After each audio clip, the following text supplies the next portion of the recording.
Nakita ko lang to dati sa 10 piso eh. Baka ito yung sinasabi mo ano? Hindi, nasa gilid yun. Nasa taas ng curve. Yan, dyan yung pusa nun. Dati. Ewan ko mamaya, pakita ko sa'yo pag may makita pa akong ano, picture. Siyan, hindi ka nagpapayo, nag-iirinit.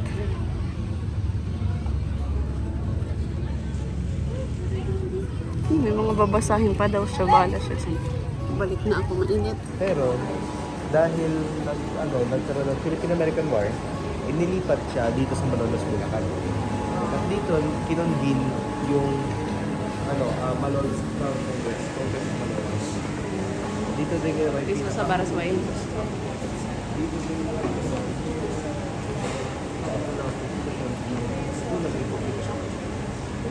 Sana ikaw may hawak ng camera ko para naririnig yan sa video. Ang ganda ng door. Oh. Ano yung pinakaunang institusyon ng Pilipinas na ginawa dito sa Malolos, Bulacan? Ano yun? Open the ano? Unang Tinitin siya. nagsimula sila 1996.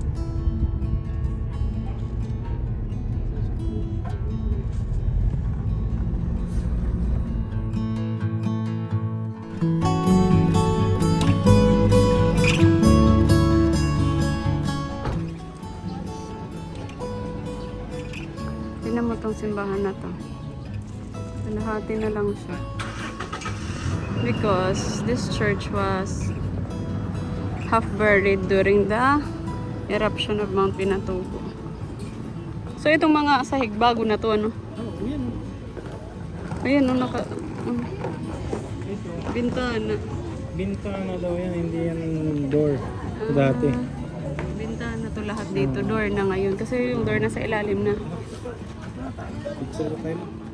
Ito yung original. Saan yung original? Ayan, dyan tayo nagpicturehan. Dito tayo. Ito. Itong part na to. Yan. Dyan tayo nakatayo ngayon. So hanggang dito yung ano.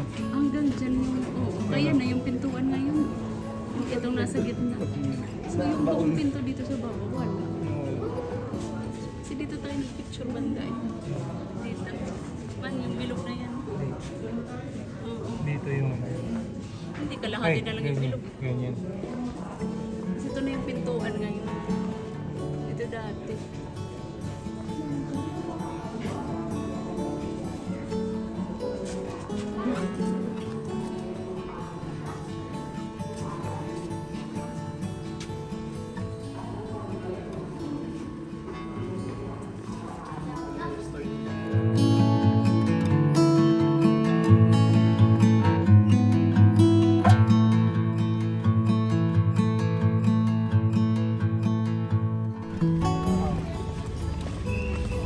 Pag lalabas ka, yuyuko ka.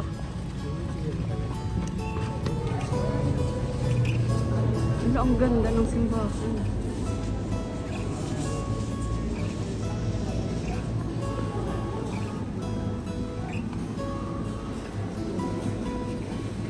Hindi yata sa church dati. Ginawa ko. Ang ganda. Another sunken church here in Pampanga due to the eruption of Mount Pinatubo.